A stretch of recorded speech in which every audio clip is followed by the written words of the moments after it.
God, he killed me. He's hysterical. Some of us met up in Indianapolis, some met up in DC. Now we're here in Philadelphia, so we kind of rove around. I've been following him for the last 2 years, I guess. Yeah, he's our Grateful Dead. And we are the Mad Ones. It's kind of like a cult, but it's a nice cult. He's just really funny. He's quick-witted. I'm just like, how does he do it? Madness, complete madness. Mad Ones, are you ready? Make some noise for Ben, please.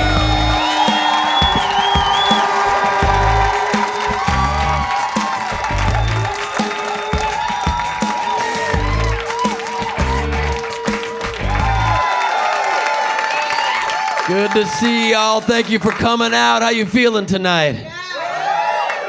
Excellent. Comedians aren't allowed to tell jokes anymore. It's just going to be all questions. Are you feeling good? Are you warm? Do you feel happy? Can I get you anything? I mean, you got to forgive us comics if we're a little slower up here these days. We just got to put everything we say through a quick filter of, will this ruin my life? So give us a second if possible. But let's do it. Transgender people.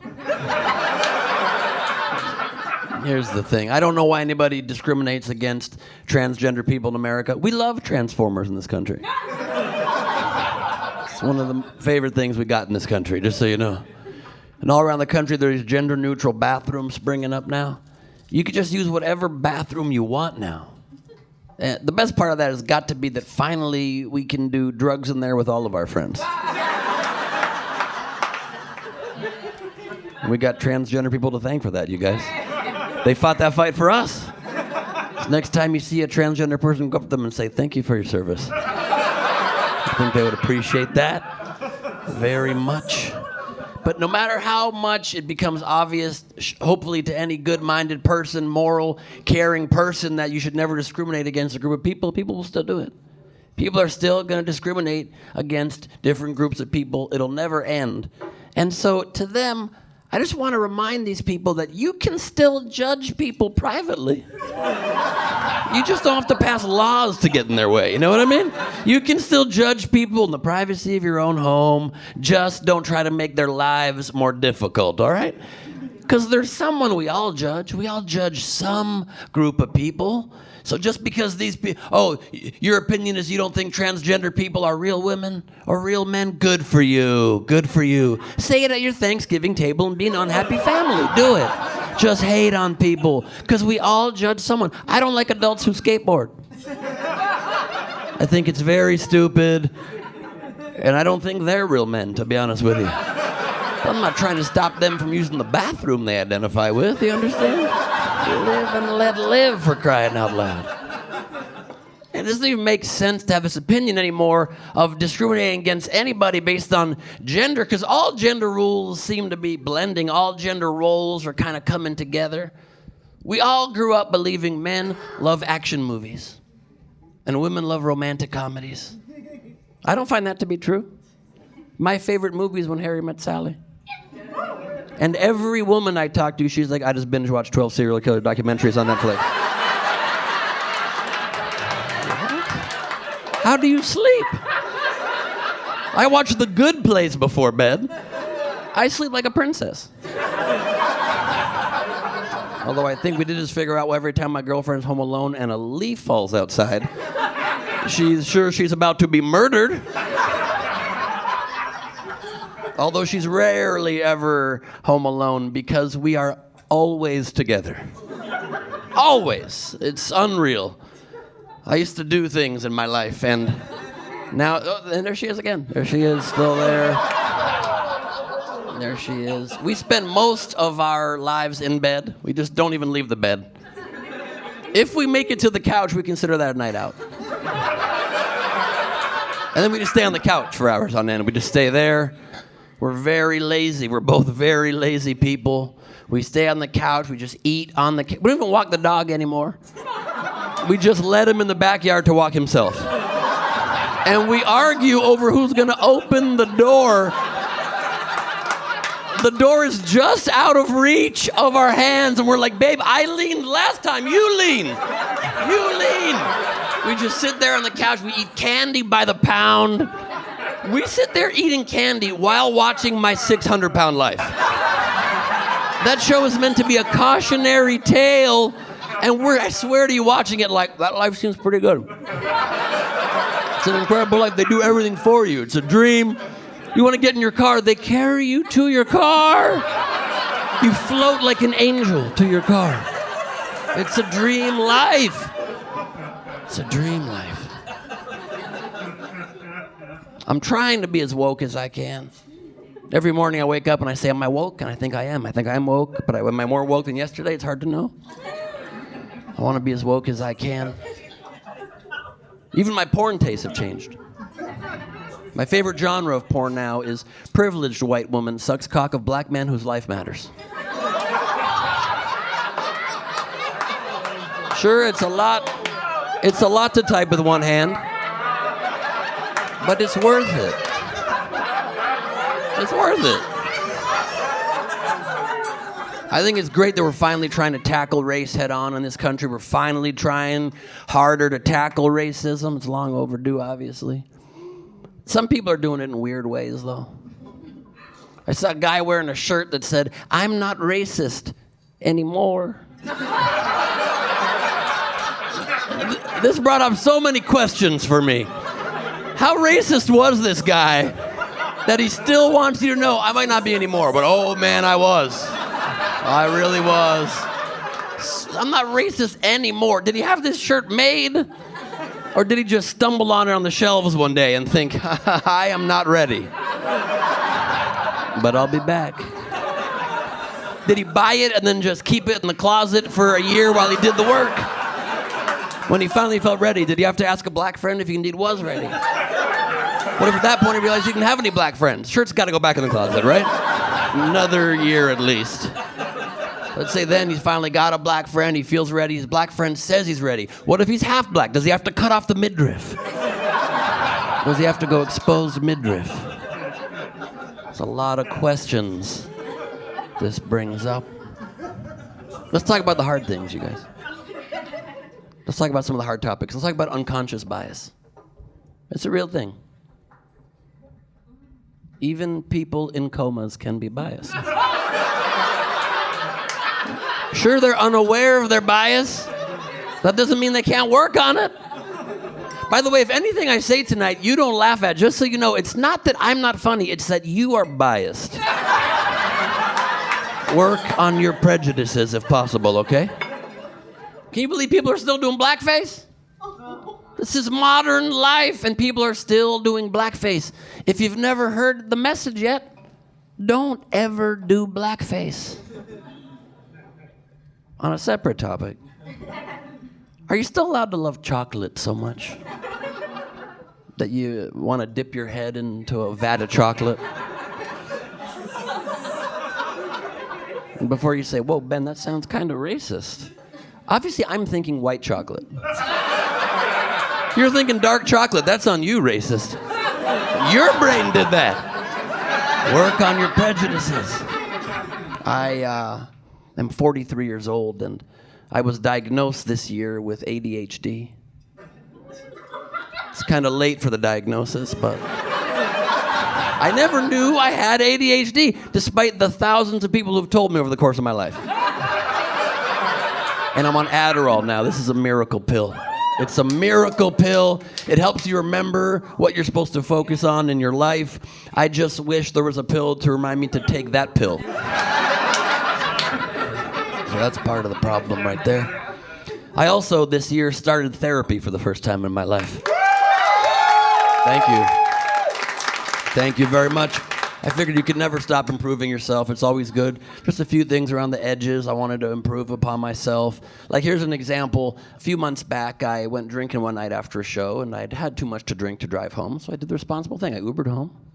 And in the morning, I remember, I don't have my car here. I got to Uber back to my car. But I looked at Uber, it was going to be $37. So I did what any responsible 43-year-old man would do in this situation. I called my parents for a ride. And my parents pick me up, and the second I get in the car, my dad goes, I lost my login to MLB.com. Can you find it for me? I said, this is going to be the worst ride of my life. No. He somehow lost it so deep in the internet, it could not be reset. The whole ride. I had ended up with the commissioner of Major League Baseball on the phone. He's like, I don't know how you found my personal number. I can't reset your dad's password. Already very stressed. I show up in this parking lot. We get there, and my car is gone. Car is not there. And this real dickhead parking lot attendant, he's sitting there, he's on a smoke break, and he looks at me and he goes, you were the black car, right? I towed it. And I go, why'd you tow it? He goes, because I need the spot, bro. Which I would fully understand if he needed the spot. I looked around the parking lot. There was only 2 other cars in the lot. My car was helping their parking lot look parkable. I was helping their business. He did it just to be a dick. And then he goes, by the way, it's going to cost you $437, bro. So I'm out an extra $400 than what the Uber would have been, and I lost it. And I start arguing with this guy, and then my dad realized the guy could speak Spanish, and my dad speaks Spanish, so my dad starts speaking to him in Spanish, so now I can't even argue directly with the guy. I had to go through my dad, who was translating, and I'm like, please tell me, and he goes, por favor, mi hijo necesita su coche, es posible. And so I'm not even being able to directly talk, and I'm not proud of this, but I lost my temper. I took my sunglasses, and I threw them on the ground. I figured, why not destroy more of my property? What I did not anticipate is that they would bounce and almost hit the guy in the eye. So instantly, he tries to start burning me with his cigarette. Now I'm in a firefight. This guy's trying to sizzle me. I'm avoiding sizzles. I'm avoiding live sizzles, and I don't even have fire of any kind. And then his friend from the nearby parking lot came to help him, and he was acting like he was going to punch me in a fight. But the guy had like a satchel on his shoulder with a string, and he was holding, for some reason, a 1-gallon coffee-mate creamer. And I've never seen this move in a fight. He didn't punch, he just loosened it and threw it at me. And now I'm sitting there covered in this guy's cream. I'm just covered in his cream. Luckily, it was vanilla, my favorite flavor. That was the only positive. But I'm covered in his cream, and then he starts swinging his satchel from me, from his shoulders, the weirdest move. And so I'm now in the streets, and this guy's swinging, and I'm avoiding it. It's like nicking my knuckles. I'm in a street fight, and my father gets in the middle, and he's like, por favor, si es posible. And the guy's like, he doesn't give a shit, so he's throwing a bag at both of us. And my 70-year-old mother had to get out of the car and get in between her son in a street fight. So I figured a little therapy couldn't hurt.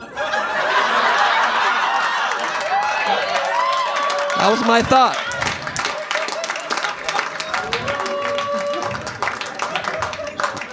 That was my thought. Although I'm not even sure, honestly, the point of therapy with the world as it is now, you know? We're living in a post-truth era of fake news on an anti-science, eroding democracy on a crumbling planet. I'm not sure my issues rank high on the list. It's like, Ben, the planet's becoming uninhabitable and our leaders are corrupt idiots, but let's talk about your sleeping in. Is that the issue, you sleep in? So it's important, it's good to analyze your life. Analysis is good, but don't overdo it. Don't worry about it too much. If analysis were that important, it wouldn't be made up of the words anal and ISIS. If you remember nothing else I've said tonight, remember those words. So, we live in a post-truth era now. Fake news everywhere. But you gotta admit, life was kind of boring when there were facts. It's like, sure, we live in constant chaos now, but I'm also a billionaire with a good body. It's great for me. It works out great for me. I sat down the other day to try to write a joke about the state of the world, and I ended up just staring at the wall for an hour. So I think I nailed it. I was talking to a friend of mine who's very into astrology, and she said, I'm telling you, one of the planets is out of alignment. Yeah, this one. Earth is in retrograde, my friends. I don't even know what that means, but I guarantee it. It's just strange time. Pandemic's almost over, but maybe not. But it could be, but we don't know. There's a chance that it might be, or it might not be. It's over, but almost over, but not really, but it's still going strong. It's surging, but it's a weaker surge. It's a weaker surge, but affecting more. It's affecting more, but it's affecting them less. It's affecting less people in a more intense way and more people in a less intense way. It could be done, but it's not done. It's important to get vaccinated, but if you do, you also got to get boosted. Until the booster wears off, and you got to get another booster, in which case you might still get it. You probably will still get it. You'll definitely get it, but if you're not boosted, you're going to get it less or more. And then if you're not at all vaccinated, you're going to get it, and it's going to be worse. So I'm glad 2 years in we finally got a handle on it. Glad we got it figured out. Remember early in the pandemic, we were all sure we were going to die. We were all sure we were going to die. I was just wandering the streets like a zombie. I was like, fuck the sidewalks. I'm going in the street. Open container in both hands. They're not enforcing this shit right now. I felt comfortable doing it. Still wearing a mask though, nobody around for miles. I had a mask on, drinking through the mask, just have a wet mask, just soaking gin. We would do everything they told us early in the pandemic. They were making shit up, we were following it blindly. They said, Clorox wipe your groceries. I was Clorox wiping the packaging on my groceries and then throwing away the packaging. I was disinfecting the garbage, you understand?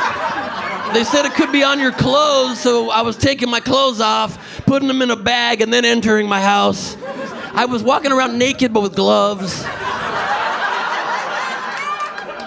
We believed it all.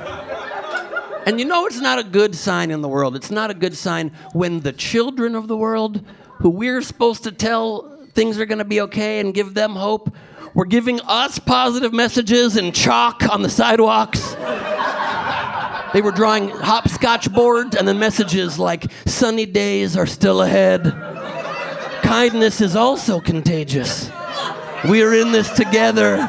I'd see that and I'm like, we're going to die. I'd just be walking around and be like, we're going to die, we're going to die. At least my hopscotch game is still strong, baby. Come on now. Come on. And everybody reacts to times like this differently. We all do. You know, my girlfriend had a dark period during the pandemic. She got depressed for a while, understandably so. And she came up with a solution for it, though. She says to me, this is how we're going to change the mood in here. We got to paint the living room. I said, during the pandemic, we're going to invite a crew of people inside the house to breathe on the walls. But I'm like, whatever makes you happy, baby, whatever makes you happy. And she knew she wanted to paint it gray. That was decided because that's the color of happiness. She even knew what shade of gray she wanted to paint it. She just wasn't sure the sheen. So for a period of months, we had on the walls swatches of paint, different sheens of gray. There was low sheen, medium sheen, Martin sheen, Charlie sheen, or eggshell, yolk, runny egg, over easy, yolky, drippy sheen. And I've never in my life given less of a fuck about something. Couldn't have given less of a fuck, but at the same time, I did see the difference. So every morning I'd be like, babe, I don't give a shit, but Martin sheen, I think. I like the way the light bounces off Martin's head. I think that's the move, darling, but I don't give a shit. It's confusing times. I've given up handshakes. I was never grossed out by handshakes pre-pandemic, but it seems it's just far too much contact now. Can you believe we used to greet people like this? We would link our hands 12 places, touching, and then we'd rub up and down. We'd rub it. Oh, great to meet you as well. Wonderful meeting you. And then we'd slide our hands off, just giving the last germ chance to hang on for dear life. I'd much rather fuck somebody. From a germ's perspective, far less points of contact. Sometimes you can even turn somebody around, you're having sex with them. Your heads are like 6 feet apart. You can social distance while you're fucking somebody. It's a dream come true. It's a dream come true. There's no doggy style for handshakes is the point. Unless you're a real funky dude from the 70s who's like, put it there. It's the only time you could be safe with a handshake. We've had weird hypocrisies with germs for a very long time, even pre-pandemic. People never wanted to share cups with anybody else. That was always a big line for people. Like you'd be at a house party and you'd put your cup down and you'd come back and now there's another cup near your cup. And you'd be like, I'm sorry, is this your cup or my cup? Because my cup was here, but there was more in it, so maybe it's your cup. Maybe you thought your cup was my cup and my cup was your cup. But even if you accidentally grab somebody else's cup, it's a circular rim, maybe a 1 in 6 chance you even touch the same spot. But we wouldn't stand for it. But then we would all go outside in that same party, stand in a circle of 16 people and pass a joint around. And just suck on the same wet paper, soggy, disintegrating wet. Let's get another, pass it around and get this bukkake joint going around one more time. Let's get more people. Can we get 40 salivas on here? Get it a little wetter if possible. Please, and you pass it around, it's wetter and you're getting higher, but it's this, everything they've ever touched is in your mouth now. And then you get a little dry mouth from the weed and the person next to you is like, do you want a sip of my drink? I don't share cups. So sorry about that, thank you. Strange hypocrisies. We just get stuck in old ways of thinking. Like, we're here in Philly, pretty close to where the Constitution was drafted, so let me just say a few words about the good old document. Obviously, great document, basis of our country, wouldn't have America without it. But so many of the problems in our country, people use the Constitution and how you can't change it as the reason why they justify all kinds of horrible ideas. And then people will say, no, but our founding fathers were these futurist geniuses who knew exactly how the world would unfold. So we have to follow strictly what they meant by the word. The Supreme Court believes this. Strictly by the letter of exactly what they said because they knew how things would would happen. They were evolved futurist geniuses. Were they though? Because they wrote the Constitution while wearing curly, powdered wigs. Wigs so ridiculous, Elton John can't pull it off anymore. They'd be like, George Washington, come, please. Please forgive the plumes of powder coming from my stupid fucking wig. Oh, and I like the puffy Seinfeld shirt. And the capri pants and the white tights and the buckle shoes. That's how men were always dressed. Yes, we figured it out. Now let's finish drafting this document with the world's finest writing implement, a feather from a bird. I'd love to finish the Constitution, but alas, no birds have come by. The Constitution shall wait till tomorrow.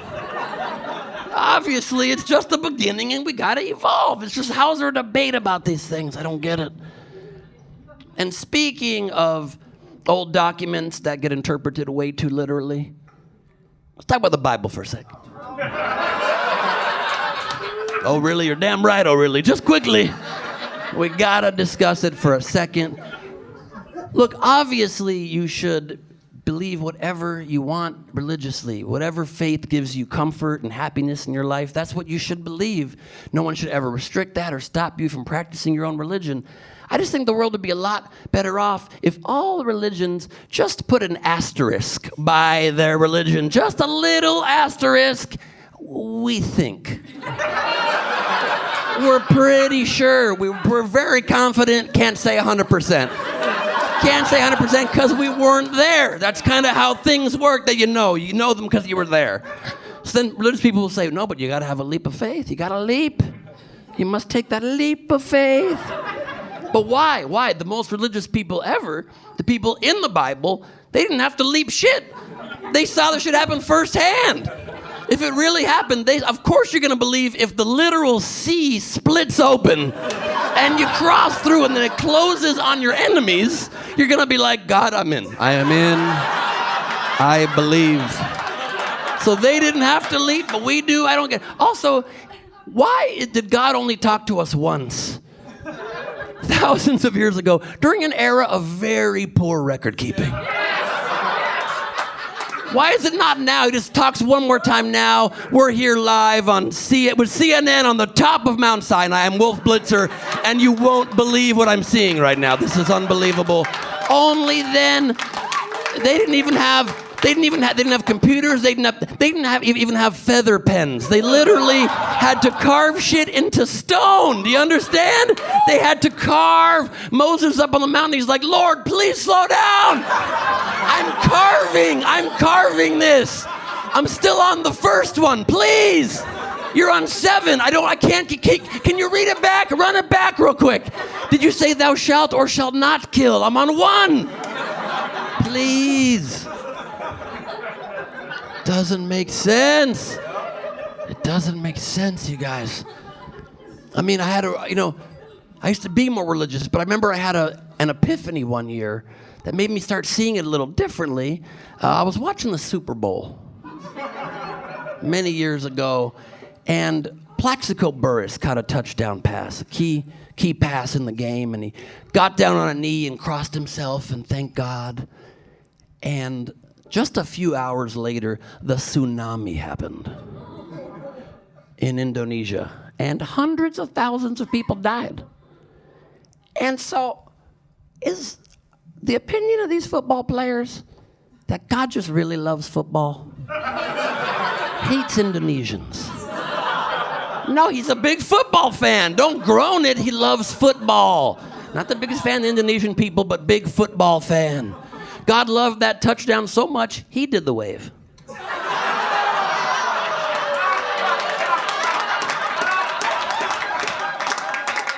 Just saying. It's food for thought. And I'm not trying to shit on religion. They have great teachings. They teach wonderful things. It's one of the best of all the fairy tales. I mean, really. No, it teaches be a good person, do good works, do charity. It's amazing. The other ones are like, don't huff on a door and puff it down, whatever. This is great teachings. But they all also throw in there, you got to get God's name right. It's because their branding's very important. You got to get God's name right. We can't get money if we don't get our exact guy is the guy. How does God care if you get his name right? That's really what God possesses the worst qualities of us? He's an ego-based God. He cares if you're good, but also, what's my name, bitch? Is God Kanye? I don't understand. Are you going to be at the pearly gates and you meet the Lord and he's going to be like, wow, what an incredible life you've led. You were a firefighter, saved thousands of lives. Incredible. And Peace Corps. Wow, that's so amazing. Volunteered. And you also were a volunteer teacher. You're so incredible. And raised a beautiful family. That's beautiful. But what's my motherfucking name? Sorry, bro. Hope you pack shorts. What? It doesn't make any sense.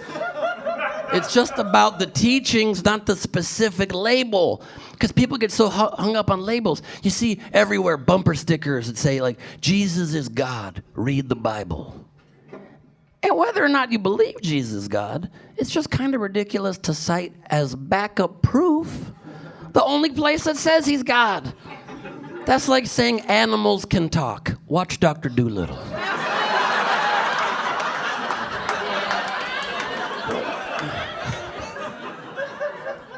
And all these power structures just try and divide us. That's the main thing we got to fight against, is just letting them keep us down. Because whether it's religions or corporations or governments, they try to just divide people, give us labels and divide us so we don't get along, so they can keep more of the gold for themselves. That's their main goal, is just make sure we don't get to share in the success. They do it. Look at politics in our country, right? They're always dividing us like we exist in some monolithic label. Republican, Democrat, liberal, conservative, right, left, red, blue. They're color coding us, you guys. Red and blue, that's the exact color of Bloods and Crips. You think that's a coincidence? Maybe we'd have a more chill political discourse if we rebranded the parties peach and lime green. Man, things have become a lot more chill since we got those tropical flavor parties. Lemon Lime McConnell, good dude actually, chill guy. I'd love to go to Cancun with pineapple Ted Cruz. Seems like a chill cat. But we're not probably ever going to fix our politics because we're not capable of complex thought. We can't even do simple things right. We're a dumb species. We complicate things for no reason. We're the only species that has to elaborately prepare for bed. We elaborately prepare like we're about to go on the greatest journey of our lives to do nothing for 8 hours. Just to lay there. We brush our teeth, we wash our face, we use astringents and creams and moisturizers, and then we put on softer clothes, don't we? And we couldn't possibly fall asleep with normal hard clothes. Even though we did fall asleep 4 times at work today. But not a 5th. We just don't do things right. It's so weird. We can't make our bathrooms presentable for our guests. We don't ever excel at that. Even if your friend's got a nice house, the guest bathroom is disgusting. There's just something missing. They just didn't think about their guest experience whatsoever. You go in there and there's never liquid soap, the only hygienic way to wash your hands. It's always a bar of soap. But it's not even a full bar, it's like a little nub of soap. You gotta rub this little soap nub. It's like a soap nub genie. You're making a wish to this little soap nub genie. It grants no wishes at all, unless you wish, I wish my hand could be dirtier. It grants that wish. There's never a towel. They don't think of a towel. If there is one, it's in a little wet clump on the there's white stuff on it. You're praying it's toothpaste. You're praying the toothpaste jumped from there to the towel. You can't consider touching it. The only way you could dry your hands, we've all been there, you gotta turn around, don't you? You gotta turn around and you gotta look at their bath towel hanging over the shower. And now you gotta become like a forensic scientist. Try to figure out what part of this towel did not touch their asshole. You have to put yourself in the mind of their asshole. Ask yourself, if you were their asshole, where would you be? Unless they did this move, then all bets are off. No way to know. There's no way to know. Oh my God, we're dumb. We're dumb. It's very stupid. And these simple things keep springing up. Should never be issues. Complete non-issues become things that divide our country completely. Protesting during the national anthem always seems to be a big issue. In the Olympics, every time it's an issue. And of course, Kaepernick taking a knee became a big thing that splintered the country. Literally, people's opinion is that you must stand during a song that says, "Land of the free." You better stand during the free part. You better stand at attention when it says how free we are. That's very important. I don't understand what the thought process is, and we're so dumb we get distracted from what the actual protest is because we just get pulled into these fake controversies instead. Because he took a knee to fight against police brutality, just to protest silently about police brutality so that all people, including black people, could be treated equally. But Fox News instantly made it about, should you be allowed to protest during the anthem? Because why? Anthems have feelings? I don't get it. What is the... Songs have fucking feelings. And so it became a big debate. And so we were already removed from the actual reason of the protest. And then LeBron James came to his defense and said, of course he should be able to protest for human rights, for equal human rights. And so then the issue on the right became, should LeBron James be speaking publicly about this? And so now our debate for months was about whether LeBron James should be able to speak publicly about whether Kaepernick should be able to take a knee about brutality. And we're 2 steps removed from the actual issue. We never discuss the actual thing. And the stupidest part about it is that 95% of the people that were watching football on Sunday in their homes, getting upset at players not standing during the anthem, were sitting during the anthem. They were literally sitting, saying, get up, stop protesting your rights. Oh, I got guac on my man tits again, Janet. Will you get me a towel, Janet? I got guac. Get up, enough of the rights. I will not get up, Janet. Bring me the towel, please. Song's almost done. I need a towel. Get up! The whole issue became, should he be able to talk about it? And this is how dumb we are. It became the only thing we focused on. So even mainstream news, NBC Nightly News, interviewed some random lady at a barbecue. And they asked her opinion on this, and she says, and I quote, "No, I do not think LeBron James should be able to speak about this publicly." She said publicly on the news. On the news, she's like, I don't think you should talk about it. LeBron James, hero to millions, built schools for underserved children, should shut the fuck up. Barbecue stain lady, though, what's your thoughts? Can we hear you?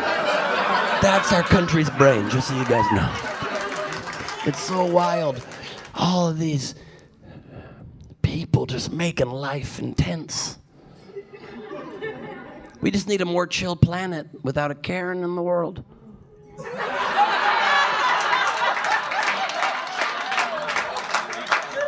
Thank God we have alcohol, honestly. We need it. We need it. Clap it up if you're drinking tonight. Clap it up if you're having some drinks. I love that. I love that. You gotta do it sometimes. We love drinking. We love it. We love drinking so much, we don't even think you can cheers somebody if they're not also drinking alcohol. You're like, what is that, water? I'm not clicking that fucking glass. We love it. We love to get drunk too, and I love it too. It's fun to do sometimes, you know?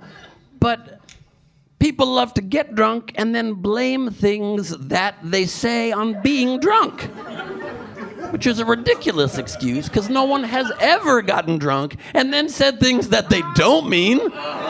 You get drunk and you say things that you mean so very much. You were just too sober to say before. No one gets drunk and says imaginary thoughts you never had in your head. No one gets drunk and is like, we gotta stop the rise of the licorice monkeys. You never had that in there. You get drunk and you say some deep-rooted stuff you've been saving for the right drunken night. You get drunk and you're like, I've been in love with you for years. You get drunk and you say some Mel Gibson shit. That's what you say when you're drunk. You're like, the Jews are responsible for all the wars. You hear me, sugar tits? To a police officer. You don't do that. You don't do that. That's why I prefer marijuana to alcohol. Because when you're stoned, you normally don't say weird things. You just think really weird things. Then you immediately think, I will never say that out loud. My friends already judge me too much. You ever do this fun thing? You ever accidentally smuggle drugs across an international border? I've done it. I had to go do shows in Canada a couple years ago, and comedy clubs put you up either in a hotel or in a comedy condo that they own. And when they have a comedy condo, you stay in the same place every year. So luckily, that's the place that I happened to accidentally smuggle drugs to, a place where I would return. I looked in my bag as I was unpacking, and I saw a full eighth of weed. And I thought, okay, I'm gonna hide this here somewhere so a comic in the future could enjoy this. And I saw a display case with a vase in it. And I thought, that'd be perfect. No one uses those dumb vases.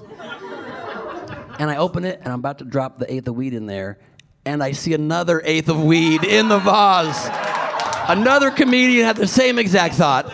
So I realized I had to smoke his weed, of course. So I grab his weed, and I smoke it, and the second I smoke it, a memory hits me. I put that there 2 years earlier. So I could probably cut back a little. I could probably cut back just a touch.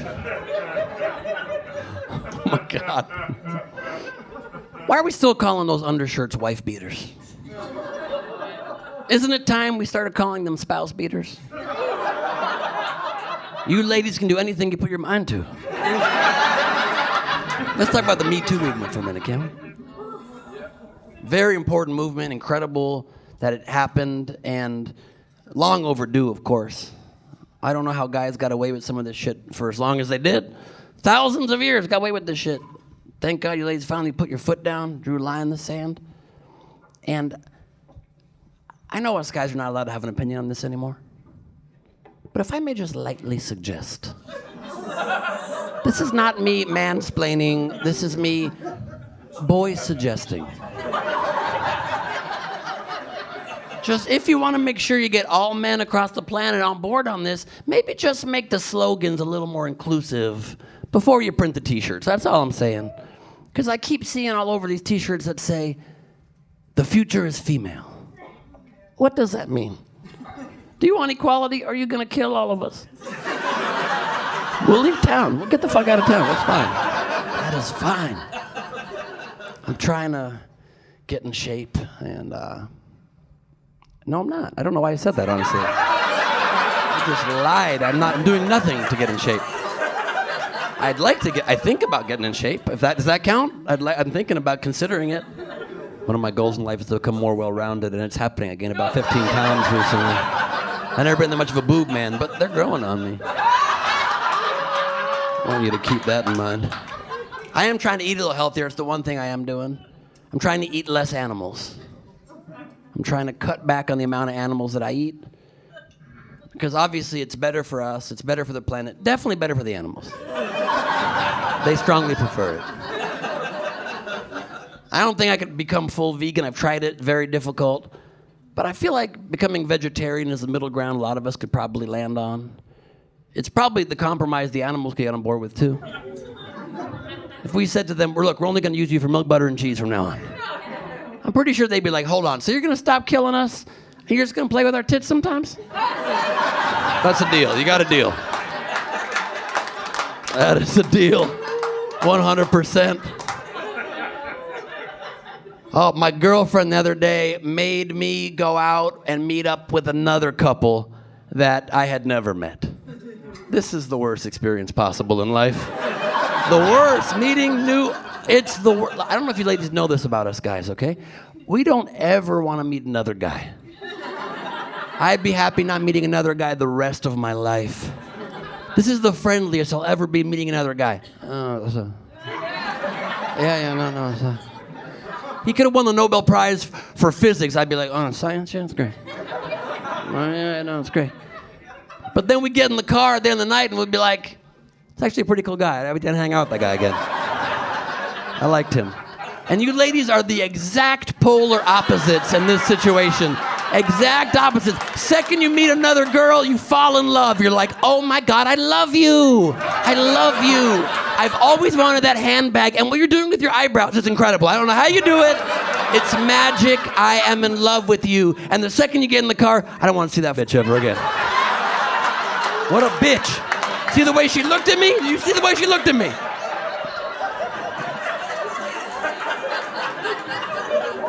It's better to stay home. It's better to stay home. It's much better to stay home. I've learned a lot about myself over the course of the pandemic. I've learned that I like sex. But nowhere near as much as I like binging shows. It's not even close. I used to be able to go all night, and I still can, but it shows now. You're like, babe, you want to go again? Yeah, you want to go again? Selling Sunset? Okay, I guess, let's do it.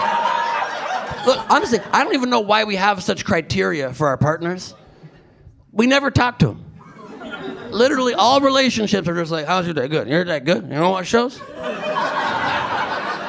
The platforms know we don't want to talk. That's why they give us just 3 seconds between episodes. 3 seconds, just enough time to make sure they have not left you yet. Still there? Okay, good. Let's watch. Babe, please, no time right now. This episode's starting. We can't talk. Please.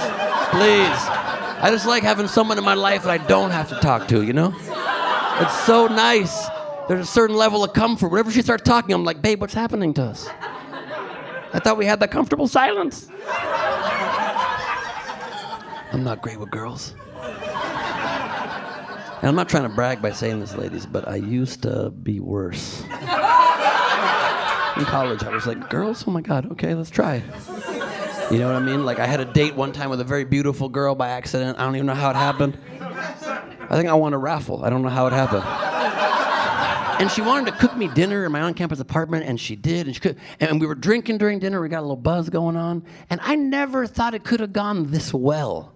So at the end of dinner, she looks at me, and she goes, I have a very early morning tomorrow. So do you mind setting your alarm clock for me? And I swear to God, I looked at her and said, you want to borrow my alarm clock? And then I unplugged my alarm clock and handed it to her. I said, take it. I'll ask my mom if she can call and wake me. She's a nice lady. And I escorted her to the door. I'm like, let's get you out of here. You got an early morning. Let's get you going. She looked confused. I looked confused. 3 days later, I was walking through campus and it hit me. And I was like, no!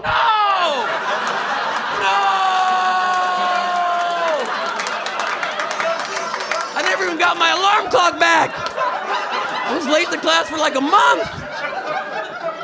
Oh my God. My ex-girlfriend, nice person. And look, I know it's not good to talk trash about an ex, but obviously, unless you're doing it to make a room full of strangers laugh at her. No, very nice girl, very nice person. But she's one of those people, you know these people that when they would get drunk, they forget how to speak? You know these people? I was driving her home one night, and she's sitting there in the passenger seat, and she goes, baby, I don't want to pop. Fampy Cambs. I said, I'm sorry, what? She goes, I just want to pop for him, Cambs. I said, you want to stop for hamburgers? She goes, So we stopped for Hamby Gambers. And the point of the story is she was a really bad vegan.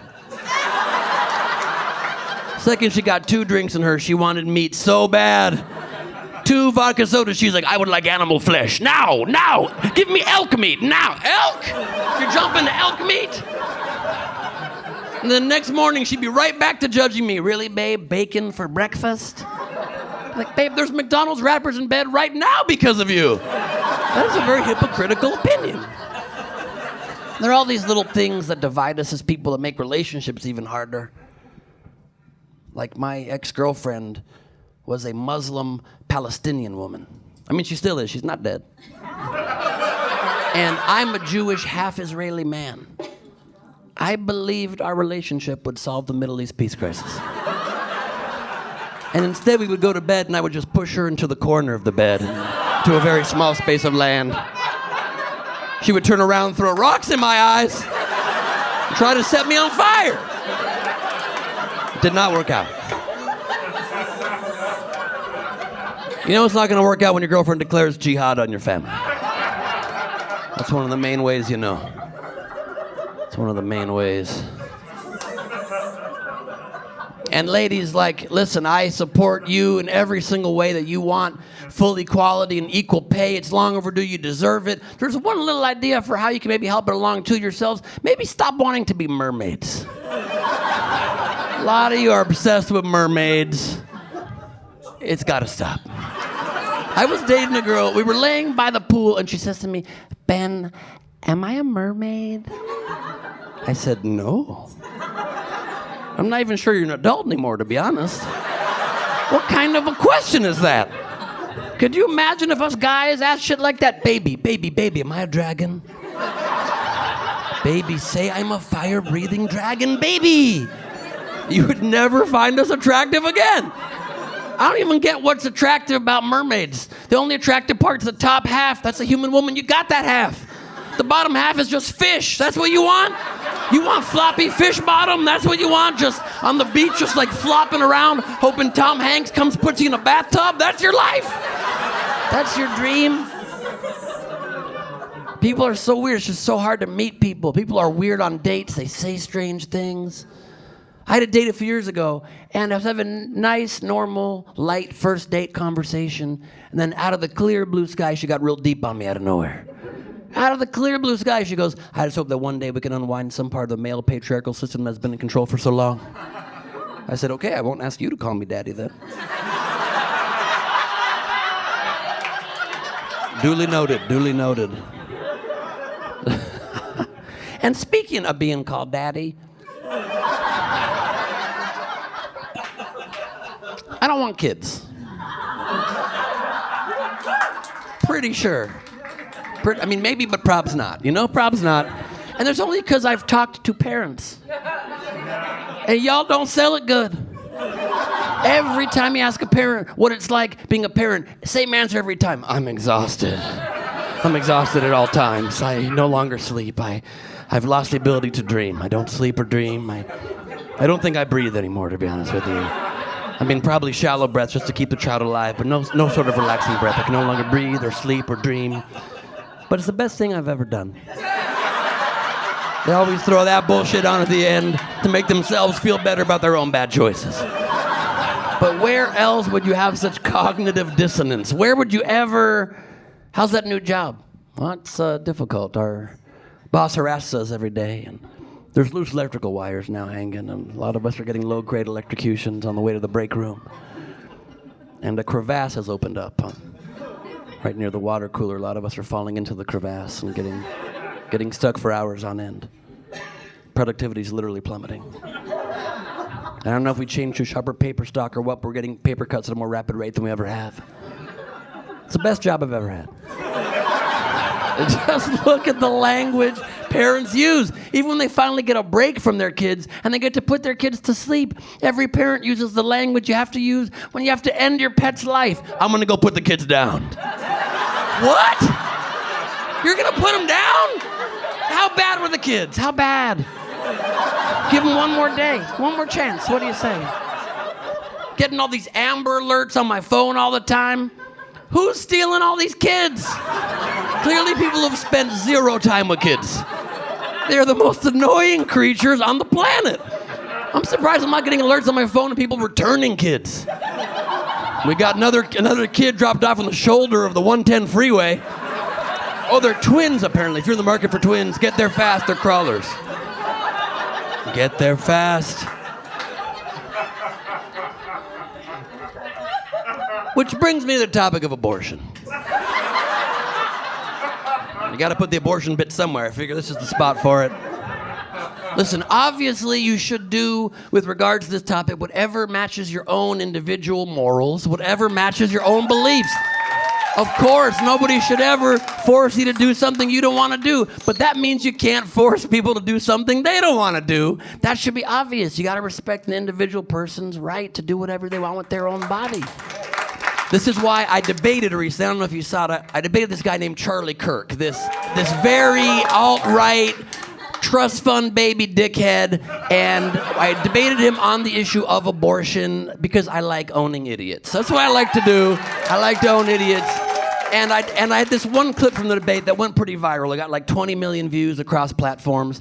And the clip was this. And I did this because I just wanted to prove that he didn't know what he was talking about, and he's just having this opinion to keep women down and control people and just use people for his own benefit. I pulled out a picture of a fetus.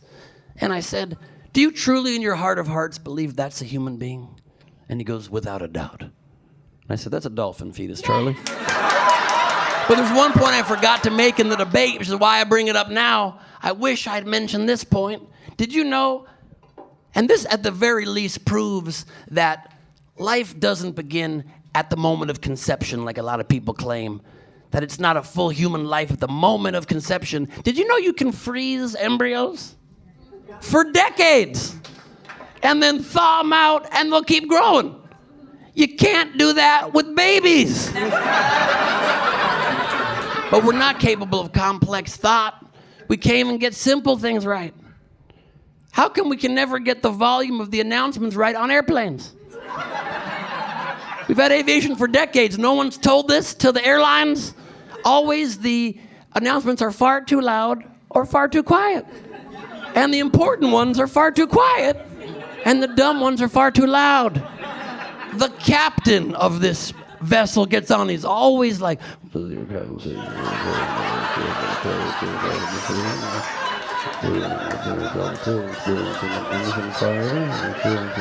engine fire at the point, so you want to put your head in between your legs, secure your legs in between your legs, and suck your own dick before sucking the dick of anybody sitting to your left or right. Make sure your dick is firm in your mouth before sucking the dick of anybody to your right. I'm like, I'm sorry, did you say engine fire? And then 5 minutes later, a flight attendant comes on. We're going to be coming down the aisle with the United Mile Blaster card. We're going to give you 50,000 bonus miles. Can you use that speaker for the death announcement? Because I'm sitting here sucking my own dick and I don't know what's next.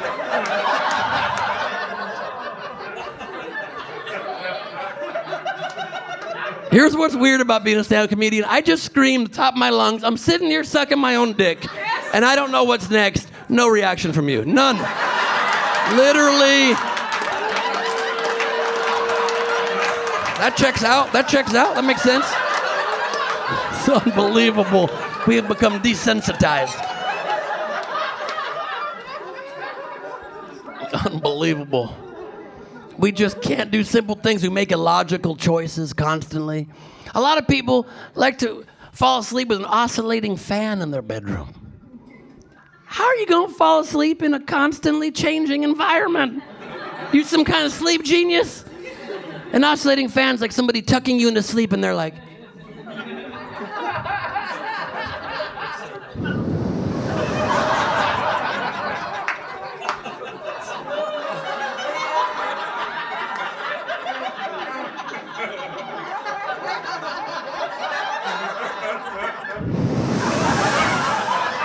you're gonna fall asleep with this creepiness happening on top of your face. I don't even like oscillating fans during the day. Not only do they not cool you down effectively, they don't even let you adjust to the heat. They just remind you every 12 seconds how cool you could be. Every 12 seconds you're like, oh, that feels so nice. It's gone already. Who set the timer on these fans? It's ridiculous. We make weird choices. We don't evolve. We don't change. We're still wearing watches. A lot of people still wearing watches. Why? You got a phone, don't you? Your phone's got the time on it. Every time you pull it out, huge, instantly, the time. How badly do you need the time that you can't wait till you get to your pocket? I want the time on the way to the time. I want to be able to go, That checks out. That double confirms.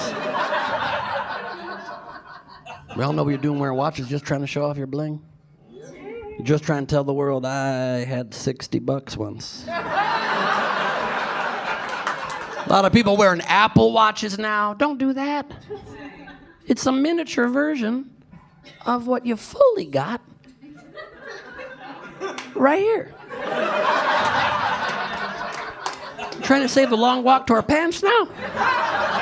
It just does some of the stuff that you can fully do right over there.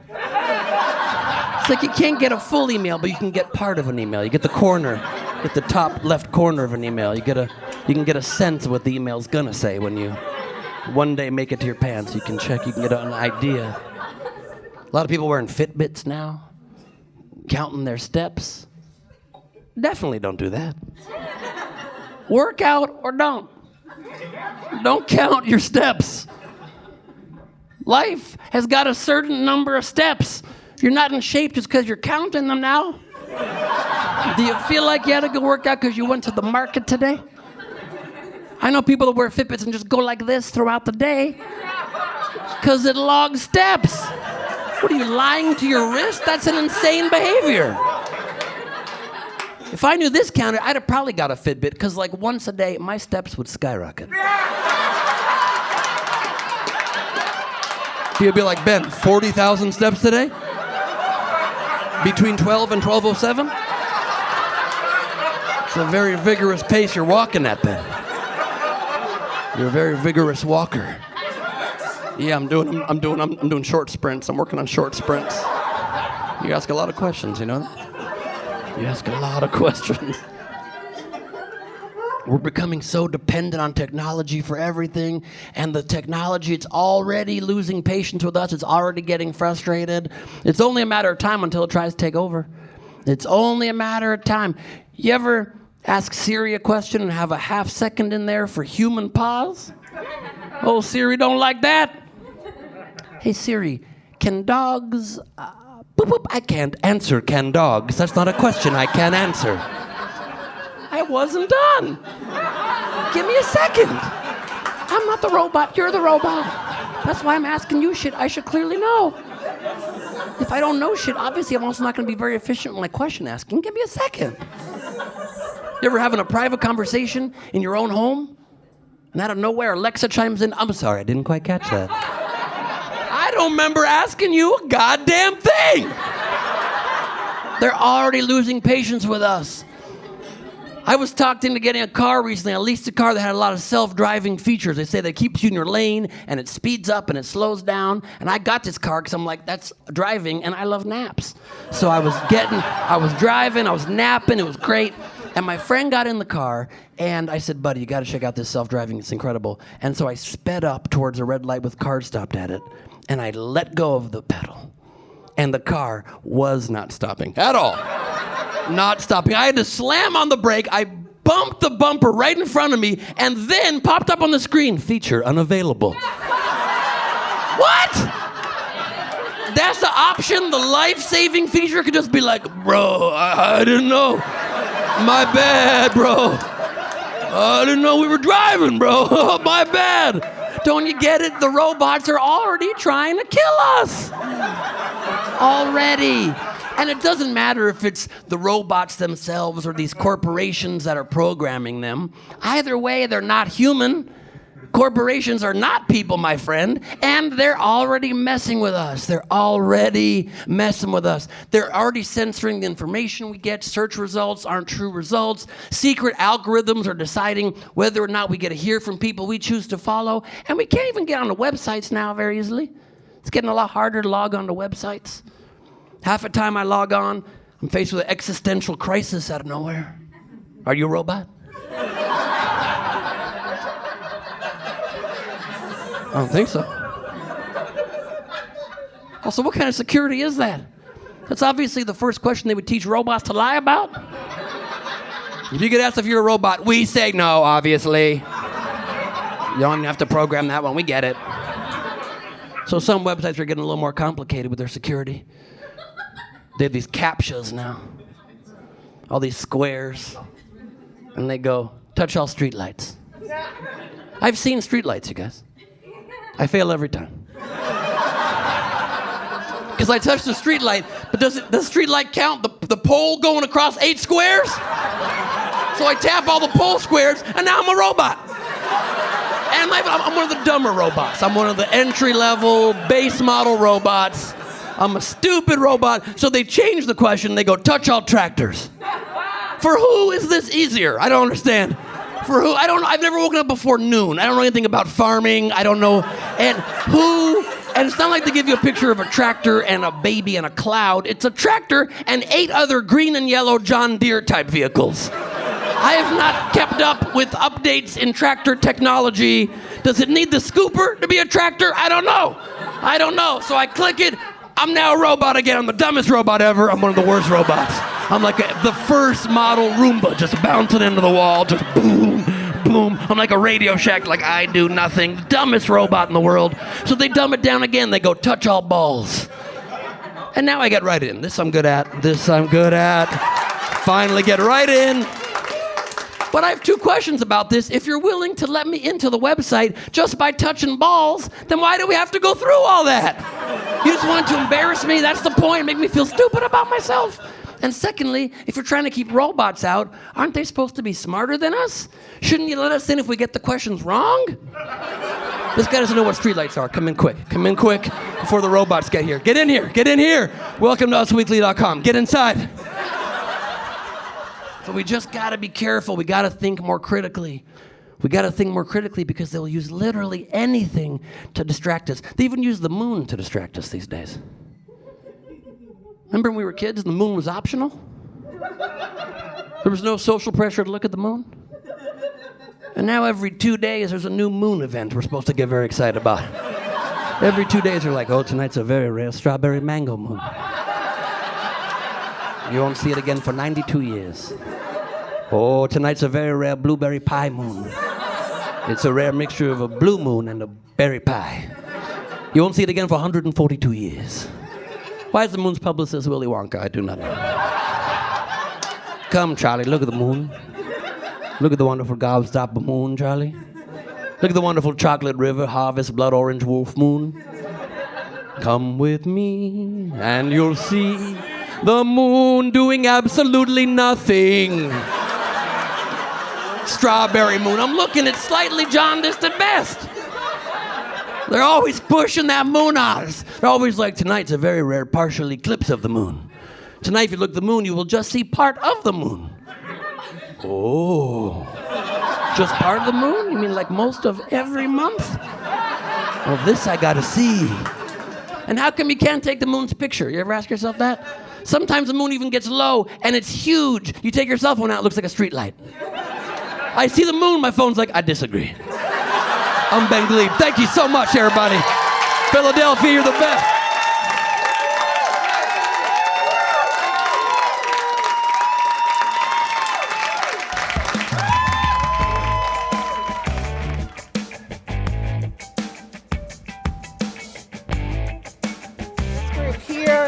group there, these folks over there, we were all brought together by his shows, and we are the Mad Ones. So what does membership in the Gleib squad entail? Madness, complete madness. Yeah, it's madness. Definitely is madness. He is one of the funniest guys, but he's also got the greatest heart of anybody I've ever met.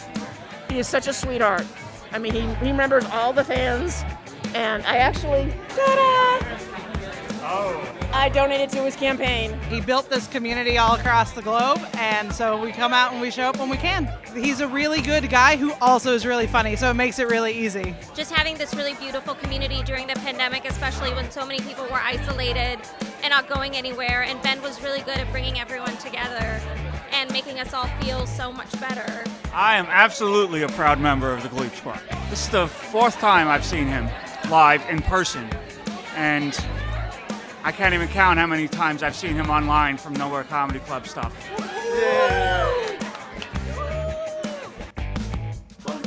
Tell me the story again about how we met the first time. Okay. I came to just do a guest set, I think on like a late show. You know, I cared, I guess, and was like, hey, is there anything you don't want me to talk about? And you looked at me and you were like, yeah, just like people or things, and then just walked away. That's hilarious. What up, Justo? Welcome back, my friend. Yeah, I just had to go do drugs. I might be joining you for some of those drugs after the show. Let's do it. I would join you before, but I'd end up doing about 3.5 hours of material. Because if you see me on stage, I get a little expressive. In a C shape the whole time yesterday. I was like, he is into this. He was like this. And I was like, he's fucking up his back. Yes. Yeah. Like, this is funny, but... Yeah. I really give. A lot of comics are confident, laid back there. I'm just like, please care about my jokes. And I just hurt my neck even acting that out. Wow. Oh. This is what my writing looks like. This is my typical writing. It's a little absurd. Like I wouldn't even care if I lost a notebook. Is it good reading? Yeah, it's like instantly self-destruct because nobody can ever make anything out of it. Justo, I also, if you don't mind when you go up tonight, just don't do jokes about people or things. Okay. I can do jokes about... Concepts. Yeah. All right, 2 minutes, guys. 2 minutes till what? We start the show. I'll start the special. Got it. Perfect. Thank you very much. Thank you, buddy.